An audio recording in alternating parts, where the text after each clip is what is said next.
네, 정은경 청장님께 여쭙겠습니다. 네.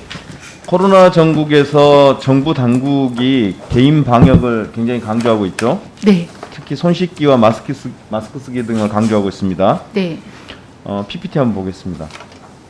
올바른 손 씻기 방법입니다. 6단계로 나눠지는데요. 손바닥을 비비고 손톱과 손가락 사이 두 손을 모아서 엄지손가락도 닦고 손톱 밑도 닦는 이런 과정들을 거치게 되는데, 여기에 이것만으로 모자라서 혹시 모르니까 악수를 좀 자제해달라고 권고하고 있죠. 네, 손 접촉을 자제해달라고 요청드리고 있습니다. 그렇습니다. 이렇게 개인 방역을 굉장히 강조하고 있음에도 불구하고 여전히 좀 부족한 것 같아요. 유력 대선 후보와 캠프가 손 씻기의 중요성에 대해서 아무것도 모르는 것 같아요. 한번 PPT 다시 한 장 더 넘겨주세요. 최근 야당 대선 주자 TV 토론이 진행되고 있는데 10월 1일 5차 TV 토론에서 손바닥에 임금 왕자를 쓰고 나오신 분이 계세요. 근데 이게 10월 1일만 한 줄 알았더니 네티즌 수사대가 이 후보를 조사해 봤더니 지금 제 시간이에요. 잠깐만 스톱시켜 주시고요. 저기요, 강기훈 간사님, 저 개인 방역에 대해서 질문하고 있는 거예요. 강 간사님, 제 시간이고요. 개인 방역에 대해서 질문하고 있다고요. 자, 저 들어보세요. 개인 방역과 상관이 있는지 없는지 들어보세요. 김 의원님, 들어보세요. 그냥 질문하시고. 시간이 너무 그냥 쭉 갔는데요. 예. 예, 다시 좀 더 주시기 바랍니다. 다시 질문했던 거 합니다. 10월 1일 5차 TV 토론에서 손바닥에 임금왕자를 쓰고 나오신 분이 계신데, 이분이 10월 1일뿐만 아니라 네티즌 수사대 조사에 따르면 9월 26일 3차 TV 토론, 9월 29일 4차 TV 토론 때도 손바닥에 임금왕자를 쓰고 나온 것으로 그렇게 밝혀졌어요. 이 후보께서는 손바닥 임금왕자를 아파트 지하 주차장에서 만난 할머니께서 손바닥에 써주신 거라 해명했습니다. 또 이 캠프의 대변인은 임금왕자가 안 씻겨지고 남아있는 이유가 주로 손가락 위주로 씻으신 것 같다고 해명해서 빈축을 샀죠. 후보는 이런 대변인의 해명에 대해서 특별한 언급 없이 논란이 지금 계속되고 있습니다. 이런 얘기들이 진실이라고 전제한다면, 그러니까 손바닥에 임금왕자를 쓸 정도면 수초 동안 손을 잡고 있었어야 될 거 아니에요?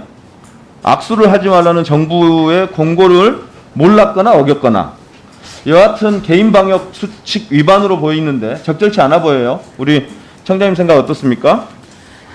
사진과 가정만 가지고 손 씻기를 어떻게 하셨는지 판단하기는 좀 어려울 것 같습니다. 근데 많은 분을 상대하시는 분들은 이제 악수나 손 접촉을 자제해 주시기는 계속 요청을 드리고 있습니다. 네. 9월 26일 3차 TV 토론, 9월 29일 4차 TV 토론, 10월 1일 5차 TV 토론까지 임금왕자가 계속 남아있는 걸 보면 약 6일간 손 씻기를 제대로 안 한 거 아니냐, 혹은 손소독제를 한 번도 사용하지 않은 거 아니냐, 아니면 캠프 대변인 말처럼 주로 손가락 위주로 닦다 보니까 이 손가락 씻는 방법을 몰랐던 거 아니냐, 이런 어떤 개인 방역 수치에 대해서 무지한 것으로 보이는데, 여기에 대한 대책을 좀 세워야 되지 않을까 싶은데 어떻습니까?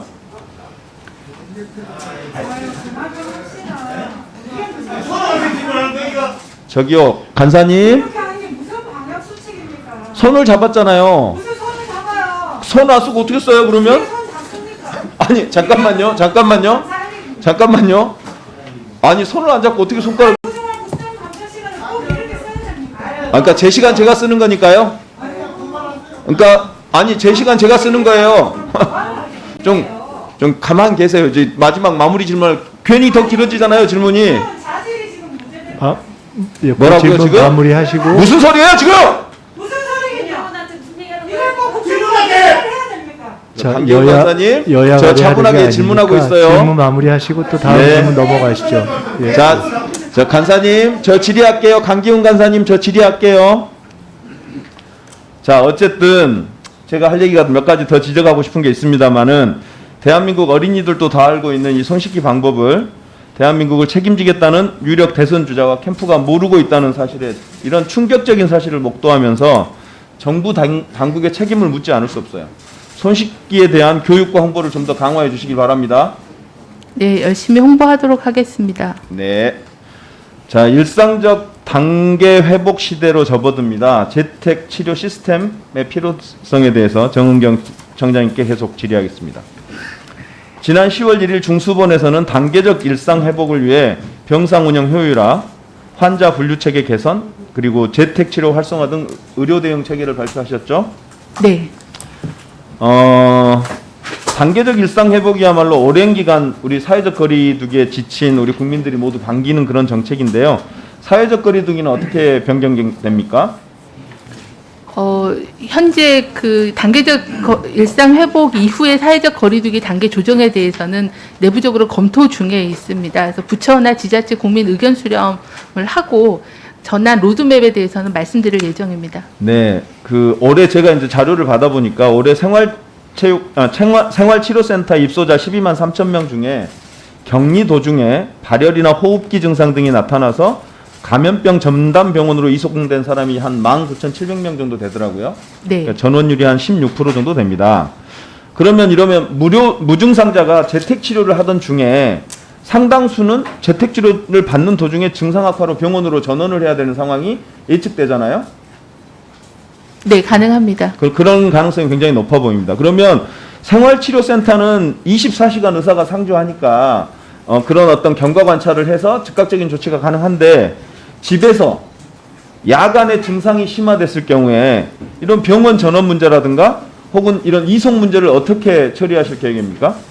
일단은 재택치료 대상자는 고위험 요인이 없는, 입원 요인이 없는 사람을 일단 대상으로 하고 있어서 중증화 위험은 좀 낮추고요. 네. 그다음에 재택치료 중에 계속 건강 모니터링을 하면서 병원 진료가 필요한 경우에는 24시간 대응팀이 가동이 돼서 그 전담 병원이나 이런 데로 그 119와 연계해서 이송하는 체계를 갖춰야만 재택치료를 네. 운영하고 있습니다. 그러니까 이 재택치료 대상인데 가정에 투병자나 고령자, 학생이나 영유아가 있는 경우에는 어떻게 할 계획인가요? 그 고위험 요인이 있는 거주 가족이 있는 경우에는 재택치료에서 제외하고 있습니다. 네, 다행이고요. 그러니까 재택치료 시에 스스로 이런 게 있어요. 지금 작년 2월부터 비대면 진료가 이제 한시적으로 허용되고 있잖아요. 네. 그래서 코로나 환자가 이렇게 재택치료 시에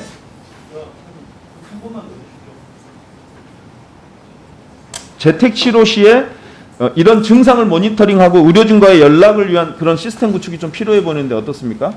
당연히 24시간 한라인이 가동이 돼야만 재택치료 관리를 할 수가 있습니다. 근데 이 재택치료가 보통 한두 명이 아니라 수십만 명이 이를 수도 있는 거잖아요. 수십만 명까지는 아닐 것 같고요. 아마 이제 시군구별로 구성이 되기 때문에 시군구별로 당연히 24시간 연락이 가능한 체계를 전제로 재택치료를 그러니까 좀 운영할 예정입니다. 꼼꼼한 그러니까 그 비상 상황에 대비한 여러 네네. 시나리오별로 네. 그 대책을 세워놔야 될 것 같은데요. 네, 반드시 그렇게 해주시고요. 예, 응급 이송이나 네. 진료 대응 체계를 갖추고 재택 치료를 확대할 예정입니다. 그러니까 재택 치료 시에 스스로 모니터링이 힘든 상황이면 그러니까 기존에 우리가 좋은 그 방법들이 있어요. 가정 간호 서비스라든가 방문 치료 서비스 이런 것들을 지금 저희들이 운영하고 있는 거잖아요. 이런 시스템을 활용할 수 있는 뭐 방법은 없을까요? 아마 감염 관리 위험 때문에 조금은 검토가 필요할 것 같습니다. 네, 어쨌건 뭐 재택 치료면 경증이나 무증상자들이니까 네. 그런 분들에 대해서 교육을 좀 더 시킨 다음에 현장에 투입하면 충분히 활용 가능하지 않을까 싶은데요. 좀 충분히 검토해 주시기 바랍니다. 네, 그리고 어쨌건 위드 코로나 즉 단계적 일상 회복 과정에서 재택 치료로 갈 수밖에 없는 상황이죠. 그래서 정부가 빈틈없는 준비를 좀 해주시기를 부탁드리겠습니다. 네 그렇게 하겠습니다. 그리고 또 하나는 이제 위드 코로나로 그러니까 일상적 단계 회복으로 가는 과정에서 저희들이 또 놓치지 말아야 될 게 여전히 이제 백신 접종이 강조되는 거잖아요. 그래서 그러니까 접종 규모가 커지면서 백신을 오접종하는 사례가 늘고 있어요. 몇 건이나 되는지 혹시 보고 받으셨나요? 제가 파악한 바로는 10월 3일 기준으로 2014건의 백신 오접종 사례가 있었습니다. 네, 그런데 이게 전체 접종 한 6천만 회 중에서 0.003% 정도가 되더라고요. 퍼센테이지를 나눠봤더니. 그래서 그렇게 큰 문제는 아니라고 얘기하지만 어쨌든 오접종으로 인한 이상 반응 신고가 66건이나 접수됐단 말이에요. 네. 그래서 이 오접종에 대한 그 정부의 대책이나 혹은 교육 혹은 관리 시스템 이런 것들이 좀 강화되어야 될 거로 보이는데 어떻습니까? 네, 오접종은 일단 일어나면은 안 되는 일이기 때문에 철저하게 예방이 필요합니다. 저희가 의료계하고 매주 회의를 하면서 오접종 원인에 대한 분석을 하고 안전관리 지침, 교육 그리고 현장 점검하고 있고요. 네. 오접종 살해한 발생한 의료기관에 대해서는 위탁 지정을 취소하는 등의 조치를 취하고 제가 있습니다. 마지막으로 몇 가지만 더 질문할게요. 그러니까 즉 그 오접종 분리 체계에 대한 문제제기인데요. 지금 오접종 분리 체계에서 백신 종류 오류와 백신 보관 오류를 같이 지금 취급하고 있더라고요. 분류 체계에서. 근데 같은 유행이 아니에요. 그래서 통계를 함께 잡고 있어서 오히려 혼란이 일부만 마무리 됐어요. 그러니까 통계를 함께 잡고 있어서 이 혼란이 가중되고 있는데요. 백신 종류 오류는 허용되지 않은 백신으로 교차 접종한 경우를 얘기하고요. 백신 보관 오류는 유효 기간이 지난 백신이나 온도 이탈 등 보관 방법이 잘못된 백신을 투입한 경우거든요. 이 두 개를 동시에 잡고 있는 건 한 카테고리를 잡고 있는 건 문제 아닌가 싶은데요. 네, 저희가 이렇게 보여주신 것처럼 대분류하고 또 세부 분류를 운영하고 있는데요. 좀 더 분류 체계를 좀 더 체계화할 수 있는 방법은 고민해 보겠습니다. 통계는 세 분류로 잡고 있습니다. 방법을 좀 마련해 주셔야 될 것 같고 또 보니까 오접종의 대부분이 1,851건이 민간 경무원인 위탁의료기관에서 발생하고 있습니다. 네. 보건소나 그 생활 다른 데서 정부가 운영하고 있는 기관에서는 오접종 사례가 적은데 민간 위탁의료기관에서 굉장히 많이 발생하고 있거든요. 이 문제에 대해서도 사실은 국민의 상당수가 다 위탁의료기관에서 지금 민간에서 맡고 있잖아요. 네. 여기에 대한 교육과 어떤 관리 시스템의 강화, 모니터링 강화 이런 것도 좀 필요해 보입니다. 네. 네, 의료계하고 지자체하고 협력해서 최대한 오접종을 방지하도록 하겠습니다.